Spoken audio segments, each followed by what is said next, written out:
দেখ কি করে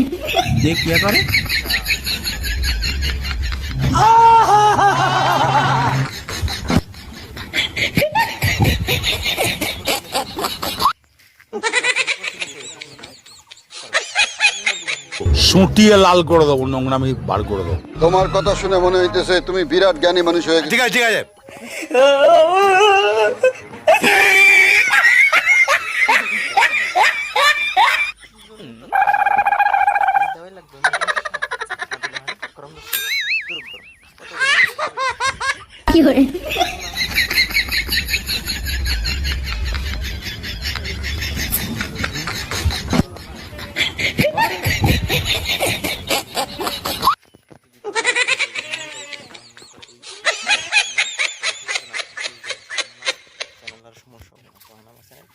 শোনা গো আমার